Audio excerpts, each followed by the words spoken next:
വളരെയേറെ സ്നേഹാദരണീയരായ സത്യവിശ്വാസികളെ, ഈ പ്രപഞ്ചമാകെ സൃഷ്ടിച്ച് പരിപാലിച്ചു പോരുന്ന, നമ്മെ ആകെ കാത്തുരക്ഷിക്കുന്ന, നമുക്കെല്ലാം നൽകിയിട്ടുള്ള ഏകനായ അല്ലാഹു സുബ്ഹാനഹു വ തആലയെ മാത്രമേ നാം ആരാധിച്ചുകൂടൂ.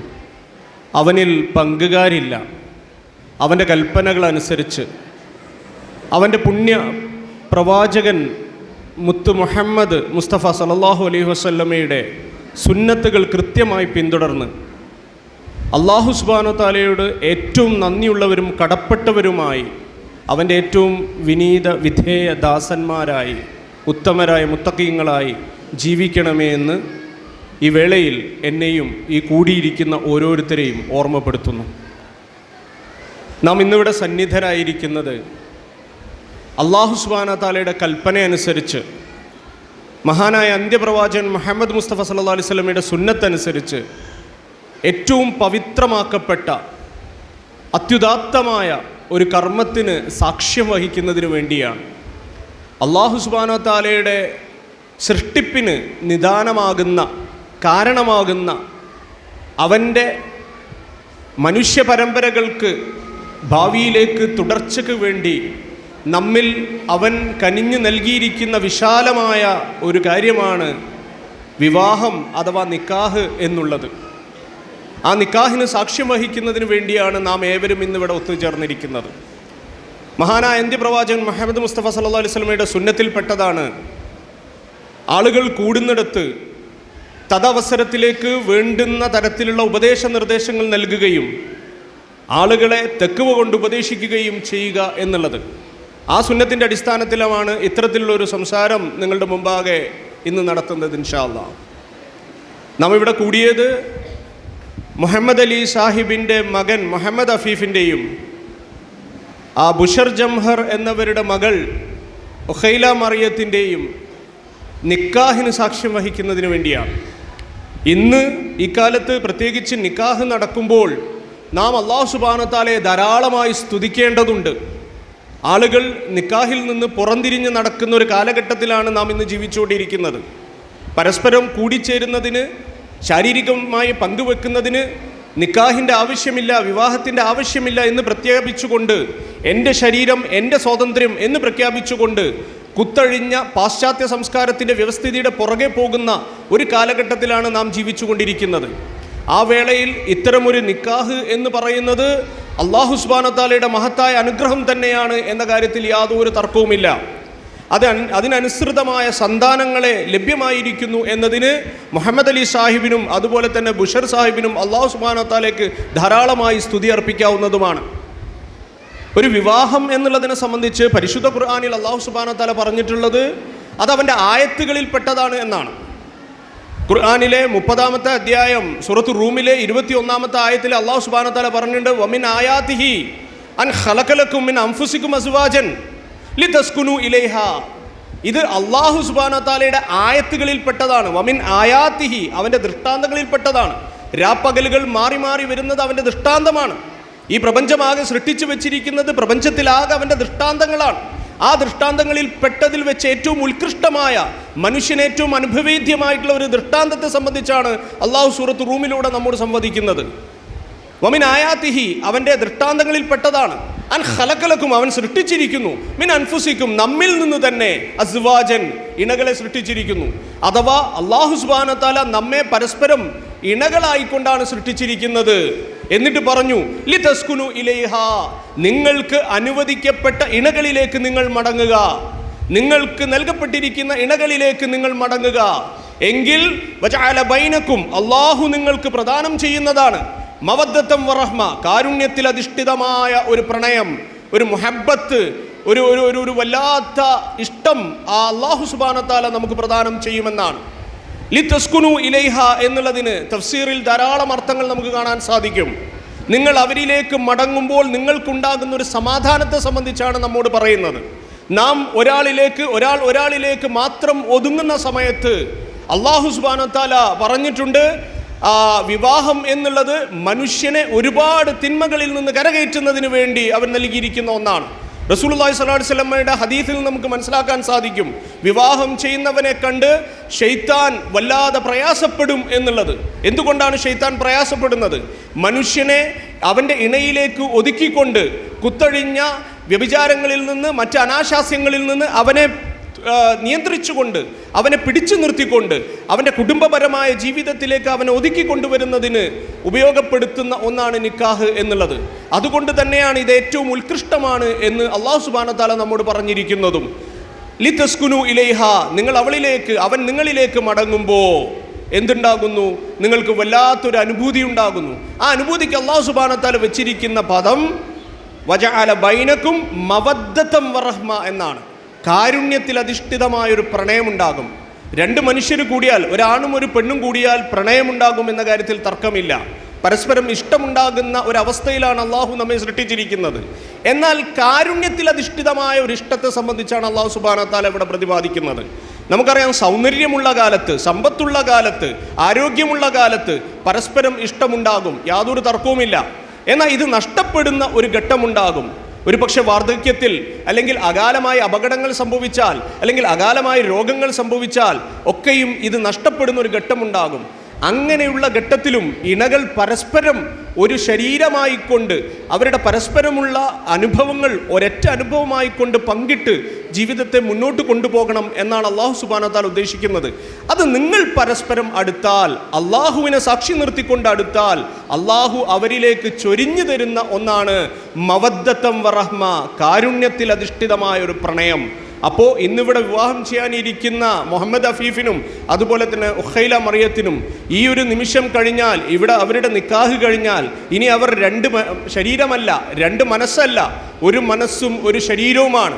അള്ളാഹു നേരത്തെ തന്നെ മുൻകൂട്ടി നിശ്ചയിച്ചത് പ്രകാരം ഇണകളായി മാറിയ അവർ അവരുടെ തുടർന്നുള്ള ജീവിതവും ആ രൂപത്തിലാണ് കൊണ്ടുപോകേണ്ടത് എന്നാണ് അള്ളാഹു സുബ്ഹാനഹു വ തആല വീക്ഷിക്കുന്നത്.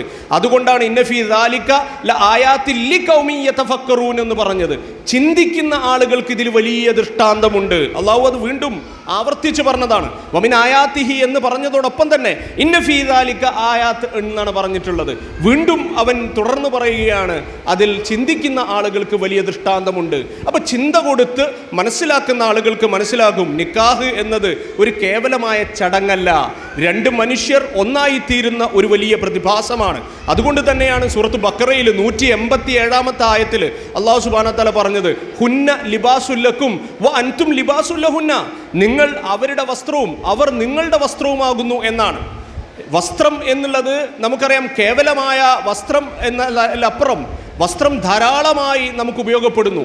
നാം ഓരോ ഘട്ടത്തിലേക്കും ഓരോ തരത്തിലുള്ള വസ്ത്രങ്ങളാണ് ധരിക്കുന്നത്. അത് നമ്മളുടെ അന്തസ്സിൻ്റെ ഭാഗമാണ്, നമ്മളുടെ ആഭിജാത്യത്തിൻ്റെ ഭാഗമാണ്, നമ്മളുടെ രഹസ്യങ്ങൾ മറച്ചു വെക്കുന്നതിൻ്റെ ഭാഗമാണ്, നമുക്ക് സുരക്ഷിതത്വം പ്രദാനം ചെയ്യുന്നതിൻ്റെ ഭാഗമാണ്. ഈ അർത്ഥത്തിൽ ഇവർ രണ്ടുപേരും പരസ്പരം ഇണകളായി ഒരു വസ്ത്രം എന്ന പോലെ പരസ്പരം അന്തസ്സും ആഭിജാത്യവും പകർന്നുകൊണ്ട്, പരസ്പരം സുരക്ഷിതത്വം പ്രദാനം ചെയ്തുകൊണ്ട്, പരസ്പരം അവരുടെ രഹസ്യങ്ങളെ മറച്ചു വെച്ചുകൊണ്ട് ഏറ്റവും അത്യുദാത്തമായ ഒരു ജീവിതമാണ് അവർ മുന്നോട്ട് കൊണ്ടുപോകാൻ പോകുന്നത്. മറ്റൊരു ശാസ്ത്രീയമായ ഒരു കാര്യം എന്താണെന്ന് വെച്ചാൽ, പാലിയം എന്ന വാക്കിന് ലാറ്റിനിൽ അർത്ഥം വസ്ത്രം അഥവാ ഉടയാട എന്നാണ്. സാന്ത്വനത്തിൻ്റെ ഉടയാടക്കാണ് പാലിയം എന്ന് പറയുന്നത്. ആ പാലിയം എന്ന വാക്കിൽ നിന്നാണ് പാലിയോ ഉണ്ടായത്. ആ പാലിയോ എന്ന വാക്കിൽ നിന്നാണ് പാലിയേറ്റീവ് എന്ന് വരുന്നത്. പാലിയേറ്റീവ് എന്താണെന്ന് നമുക്കൊക്കെയും അറിയാം. വാർദ്ധക്യ സഹജമായ രോഗങ്ങൾ പിടിപെടുമ്പോൾ, അല്ലെങ്കിൽ മാറാ രോഗങ്ങൾ പിടിപെടുമ്പോൾ, അപകടങ്ങൾ ഉണ്ടാകുമ്പോൾ പരസ്പരം നാം താങ്ങും തണലുമായി വർത്തിക്കുന്ന ഒരു സ്വഭാവത്തെയാണ് പാലിയേറ്റീവ് കെയർ എന്ന് പറയുന്നത്.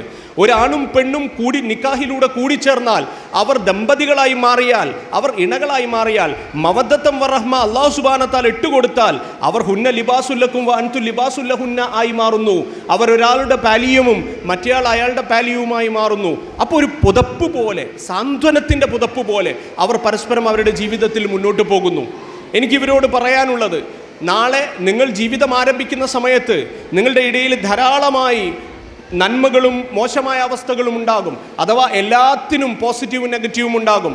പക്ഷേ പരസ്പരം കാത്തു സൂക്ഷിക്കേണ്ട ചില മൂല്യങ്ങൾ നിങ്ങളുടെ ഇടയിൽ ഉണ്ടായാൽ അതിനെയെല്ലാം നമുക്ക് അതിജീവിക്കാൻ സാധിക്കും. അള്ളാഹുവാണ് നമ്മെ ചേർത്ത് വെച്ചത് എന്ന അടിസ്ഥാനമാണ് ഏറ്റവും ആദ്യം ഉണ്ടാകേണ്ടത്. ഞാൻ ഇവളെ സ്നേഹിക്കുന്നത്, അഥവാ അഫീഫ് ഉഖൈലയെ സ്നേഹിക്കുന്നത്, ഉഖൈല അഫീഫിനെ സ്നേഹിക്കുന്നത്, ഇവർ രണ്ടുപേരും പരസ്പരം ഭൗതികമായി കണ്ടതുകൊണ്ട് മാത്രമല്ല, ഇവരെ രണ്ടുപേരെയും സൃഷ്ടിച്ചിരിക്കുന്ന, ചേർത്ത് വെച്ചിരിക്കുന്ന മഹാനായ അള്ളാഹുവിന് വേണ്ടിയാണ് നാം പരസ്പരം സ്നേഹിക്കുന്നത് എന്ന ചിന്തയാണ് ഏറ്റവും അടിസ്ഥാനമായി വേണ്ടത്.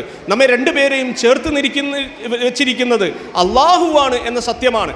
അവൻ എല്ലാ കാലവും നിലനിൽക്കും എന്ന സത്യമാണ്. അവൻ ഇഹത്തിലും പരത്തിലും നമ്മോടൊപ്പമുണ്ട് എന്ന സത്യമാണ്. അതുകൊണ്ട് തന്നെ ജീവിതം ഇഹത്തിലേക്ക് മാത്രമല്ല പരത്തിലേക്ക് കൂടിയുള്ളതാണ്. ആ ബോധത്തോടു കൂടിയാണ് നമ്മൾ ജീവിതത്തെ ആത്യന്തികമായി മുന്നോട്ട് കൊണ്ടുപോകേണ്ടത്. അപ്പോൾ ചെറുതും വലുതുമായ എല്ലാ പ്രശ്നങ്ങളും നമ്മളുടെ മുമ്പിൽ പ്രശ്നങ്ങളെ അല്ലാതായി മാറും. നിങ്ങൾ പരസ്പരം രണ്ടുപേരും നമുക്ക് വേണ്ടത് സിമ്പതിയല്ല. ഒരിക്കലും അഫീഫ് ഉഖൈല അഫീഫിനോട് കാത്തു സൂക്ഷിക്കേണ്ട മൂല്യം സിമ്പതിയല്ല, അഥവാ വെറുതെ ഒരു സിമ്പതിയിൽ അധിഷ്ഠിതമായ ജീവിതമല്ല, മറിച്ച് സഹാനുഭൂതിയിൽ അധിഷ്ഠിതമായ ജീവിതമാണ്, അഥവാ എംപതിയാണ് കാത്തു സൂക്ഷിക്കേണ്ടത്. സിമ്പതിയും എംപതിയും തമ്മിലുള്ള വ്യത്യാസം, ഒരുവൻ്റെ വിഷമം കണ്ട് കഷ്ടമാണ് എന്ന് പറഞ്ഞു പോകുന്നതിനെയാണ് നമ്മൾ സിമ്പതി എന്ന് പറയുക. എന്നാൽ ഒരുവൻ്റെ വിഷമം കണ്ട് അത് തൻ്റെ വിഷമമാണ് എന്ന് പറഞ്ഞുകൊണ്ട് ഏറ്റെടുക്കുന്നതിനെയാണ് എംപതി എന്ന് പറയുക. ഇവിടെ അഫീഫിൻ്റെ പ്രശ്നങ്ങൾ ഉഖൈലയുടെ പ്രശ്നങ്ങൾ അഫീഫിൻ്റേതുമായി അവർ പരസ്പരം തോളോട് തോൾ ചേർന്ന് ഏറ്റെടുക്കുമ്പോൾ അതിൽ വലിയ ഒരു സമാധാനം ഉണ്ടാകുന്നു.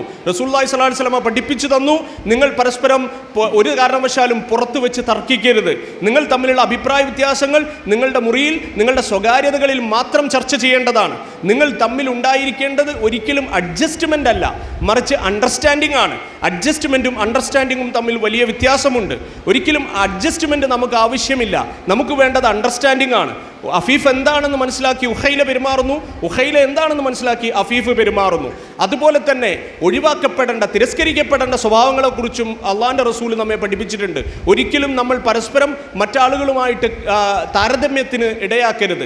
അഥവാ ഉഖൈല വേറെ ഒരാളെ പോലെയാണെന്നോ അഫീഫ് വേറെ ആരെങ്കിലും പോലെയാണെന്നോ അല്ലെന്നോ ഉള്ള തരത്തിലുള്ള ഒരു താരതമ്യത്തിന് ഒരിക്കലും ഇവരുടെ ജീവിതത്തിൽ ഒരു രംഗം ഉണ്ടായിത്തീരാൻ പാടില്ല.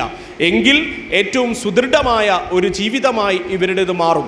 ഇനി സമൂഹത്തോട് നമുക്ക് പറയാനുള്ളത്, ഇവരെ രണ്ടുപേരെയും ഇന്ന് നമ്മൾ ഒരു തോണിയിലാക്കി യാത്രയക്കുകയാണ്. കടലിലേക്കാണ് അവരെ യാത്രയാക്കുന്നത്. ആ കടലിൽ ശാന്തമായ അവസ്ഥയുണ്ട്, കോളിളക്കമുള്ള അവസ്ഥയുമുണ്ട്, കൊടുങ്കാറ്റടിക്കുന്ന അവസ്ഥയുണ്ട്, തിരമാലകൾ വളരെ ശാന്തമാകുന്ന അവസ്ഥയുമുണ്ട്. ഈ രണ്ടവസ്ഥയിലും അവർ ആ തോണിയിൽ യാത്ര ചെയ്യുന്ന സമയത്ത് അവർക്ക് വേണ്ടുന്ന സഹായങ്ങൾ ചെയ്തു കൊടുക്കുക എന്നുള്ളത് സാമൂഹ്യമായ ബാധ്യതയാണ്. ഏറ്റവും അടുത്ത് അവരുടെ രക്ഷിതാക്കൾ അവർക്ക് ഏറ്റവും പിന്തുണയോടുകൂടി മുന്നോട്ട് പോകേണ്ടതുണ്ട്. അവർ പരിചയമില്ലാത്തൊരു മേഖലയിലാണ്, പുതിയ കോളിലേക്കാണ്, പുതിയ കാറ്റിലേക്കാണ് അവർ ഇറങ്ങിത്തിരിക്കുന്നത്. അതുകൊണ്ട് തന്നെ അവരോട് ഏറ്റവും കൂടുതൽ അടുത്ത് പങ്കായമായി, അതുപോലെ തന്നെ പായ്ക്കപ്പലിൻ്റെ പായയായി അവർക്ക് വർത്തിക്കാൻ രക്ഷിതാക്കൾ അവരോടൊപ്പം ഉണ്ടാകേണ്ടതുണ്ട്. അതോടൊപ്പം തന്നെ എനിക്ക് അവരോട് പറയാനുള്ളത്, നമ്മൾ ഒരു തോണിയിൽ യാത്ര ചെയ്യുന്ന സമയത്ത് ആ തോണി രണ്ടിലൊരാൾ വിചാരിച്ചാൽ എളുപ്പത്തിൽ മുക്കിക്കളയാൻ സാധിക്കും. എന്നാൽ രണ്ടുപേരും ഒരുമിച്ച് തുഴഞ്ഞാൽ അത് കൃത്യമായി അക്കരെ എത്തും.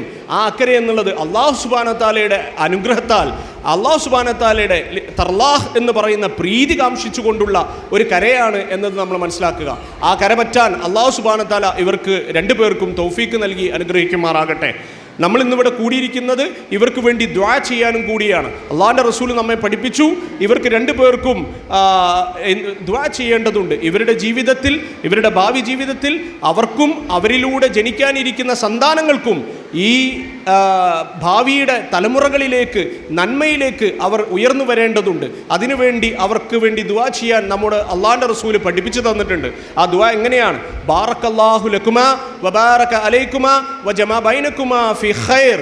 അത് 3 തവണ നമ്മൾ ഇവരുടെ വിവാഹാനന്തരം നിക്കാഹിന് ശേഷം അവർക്ക് വേണ്ടി ദുആ ചെയ്യുക. അതുപോലെ തന്നെ നമുക്കറിയാം ഇബ്രാഹിം നബി അലൈഹി സ്വലാത്തു വസ്സലാമയുടെ വലിയ ദുആ ഉണ്ട്. അദ്ദേഹവും തൻ്റെ മകൻ ഇസ്മായിലും കൂടെ കഅബ പണിത സമയത്ത് അദ്ദേഹം പ്രാർത്ഥിച്ചു, റബ്ബനാ തഖബ്ബൽ മിന്ന, അല്ലാഹുവേ ഇത് നീ ഞങ്ങളിൽ നിന്ന് സ്വീകരിക്കണമേ. ഇത് നമ്മളെല്ലാവരും പ്രാർത്ഥിക്കേണ്ട പ്രാർത്ഥനയാണ്. ഇവിടെ അഫീഫും അതുപോലെ തന്നെ ഉഖൈലയും വിവാഹം ചെയ്യുന്ന സമയത്ത് അവരുടെ ഈ വിവാഹം ഏറ്റവും ഉത്കൃഷ്ടമായ ഒന്നാവാൻ അവർ പ്രാർത്ഥിക്കുന്നതോടൊപ്പം തന്നെ നമ്മൾ ഇന്നിവിടെ സന്നിധരായിരിക്കുന്നത്, സാക്ഷ്യം വഹിക്കുന്നത് ആ അത്തരത്തിലുള്ള ഒരു അത്യുദാത്തമായ പ്രവൃത്തിക്കാണ് എന്ന വിശ്വാസത്തോടു കൂടി ഇത് അള്ളാഹുവിൻ്റെ സംതൃപ്തി ഉണ്ടാകണം, അള്ളാഹു ഇത് സ്വീകരിക്കട്ടെ എന്ന് പ്രാർത്ഥിക്കുന്നതിന് വേണ്ടിയും നമ്മൾ മനസ്സ് കാണിക്കേണ്ടതുണ്ട്. നമ്മളെല്ലാവരും ഇവരോടൊപ്പം കൂടി ചേർന്നുകൊണ്ട് വിവാഹകർമ്മം ഏറ്റവും മംഗളമാക്കി തീർക്കേണ്ടതുണ്ട്. ഇതെല്ലാവർക്കും ഒരു സൂചനയാകണം, എല്ലാവർക്കും ഒരു പാഠമാകണം എന്നുള്ളത് അള്ളാഹിൻ്റെ കൽപ്പനയാണ്. ഈ കൽപ്പനയനുസരിച്ച് ജീവിതത്തിൽ മുന്നോട്ട് പോകാൻ അവൻ നമുക്ക് തൗഫീക്ക് നൽകി അനുഗ്രഹിക്കുമാറാകട്ടെ. അഫീഫിൻ്റെയും ഉഖൈലയുടെയും ജീവിതം ഏറ്റവും സുരഭിലവും സമാധാനപൂർവ്വവും അതുപോലെ തന്നെ ദീനിലധിഷ്ഠിതവും അല്ലാഹു സുബ്ഹാനഹു വതആല വീക്ഷിക്കുന്ന തരത്തിലുള്ള സാംസ്കാരിക സമ്പന്നവുമായി തീരുവാൻ അള്ളാഹു അവർക്ക് തൗഫീക്ക് നൽകി അനുഗ്രഹിക്കുമാറാകട്ടെ. നമ്മിൽ നിന്ന് വന്നുപോയിട്ടുള്ള എല്ലാ ചെറുതും വലുതുമായ തെറ്റുകുറ്റങ്ങളും അവൻ നമുക്ക് വിട്ടുപുറത്ത് മാപ്പാക്കി തരുമാറാകട്ടെ. ഇഹത്തിലും പരത്തിലും ഖൈർ പ്രദാനം ചെയ്യുകയും ഷർറ് നമ്മിൽ നിന്ന് ദൂരക്കളയും ചെയ്യുമാറാകട്ടെ. ശാരീരികവും മാനസികവും സാമ്പത്തികവുമായ നമ്മളുടെ എല്ലാ പ്രയാസങ്ങളെയും അവൻ നമുക്ക് ദൂരീകരിച്ച് തരുമാറാകട്ടെ. മഹാനായ അന്ത്യപ്രവാചകൻ മുഹമ്മദ് മുസ്തഫ സല്ലല്ലാഹു അലൈഹി വസല്ലമയുടെ യഥാർത്ഥ അനുയായികളിൽ പെടുവാൻ അവൻ നമുക്ക് തൗഫീക്ക് നൽകി അനുഗ്രഹിക്കുമാറാകട്ടെ. സത്യത്തിന് വേണ്ടി പോരാടുകയും സത്യത്തിൽ ഉറച്ചു നിൽക്കുകയും അല്ലാഹു സുബ്ഹാനഹു വതആലയുടെ കൽപ്പനകൾ അനുസരിച്ച് ജീവിക്കുകയും ചെയ്യുന്ന ഉത്തമരായ മുത്തഖീങ്ങളുടെ കൂട്ടത്തിൽ അവൻ നമ്മെ ഉൾപ്പെടുത്തി അനുഗ്രഹിക്കുമാറാകട്ടെ. നമ്മുടെ ഇടയിൽ നിന്ന് രോഗബാധിതരായ ആളുകൾക്ക് പരിപൂർണമായ ശിഫ നൽകി അനുഗ്രഹിക്കുമാറാകട്ടെ. ഇന്നിവിടെ വിവാഹം ചെയ്യുന്ന അഫീഫിനും അതുപോലെ തന്നെ ഉഖൈലക്കും ഏറ്റവും സുരഭിലവും സമാധാനപൂർണവും നന്മയിലധിഷ്ഠിതവുമായ ജീവിതം നൽകി അനുഗ്രഹിക്കുമാറാകട്ടെ. അല്ലാഹുമ്മ ഗ്ഫിർ ലിൽ മുഅ്മിനീന വൽ മുഅ്മിനാത്ത് വൽ മുസ്ലിമീന വൽ മുസ്ലിമാത്ത് അൽഅഹ്യാഉ മിൻഹും വൽ അംവാത്ത് ഇന്നക മുജീബു ദഅവാതി യാ ഖാദിയൽ ഹാജാത്ത്. അല്ലാഹുമ്മ അജിർനാ മിനൻ നാർ അല്ലാഹുമ്മ അജിർനാ മിനൻ നാർ അല്ലാഹുമ്മ അജിർനാ മിനൻ നാർ. അല്ലാഹുമ്മ ലാ തുസിഗ് ഖുലൂബനാ ബഅദ ഇദ് ഹദൈതനാ വഹബ് ലനാ മിൻ ലദുൻക റഹ്മ ഇന്നക അൻതൽ വഹാബ്. റബ്ബനാ സ്രിഫ് അന്നാ അദാബ ജഹന്നം ഇന്ന അദാബഹാ കാന ഗറാമ ഇന്നഹാ സാഅത് മുസ്തഖറൻ വ മുഖാമാ. റബ്ബനാ ഹബ് ലനാ മിൻ അസ്വാജിനാ വ ദുർരിയ്യാതിനാ ഖുറത അയ്നിൻ വജഅൽനാ ലിൽ മുത്തഖീന ഇമാമാ وجعلنا للمتقين إماما وجعلنا للمتقين إماما رب ارحمهما كما ربياني صغيرا ربنا آتنا في الدنيا حسنة وفي الآخرة حسنة وقنا عذاب النار ربنا تقبل منا دعانا وأعمالنا إنك أنت السميع العليم وتب علينا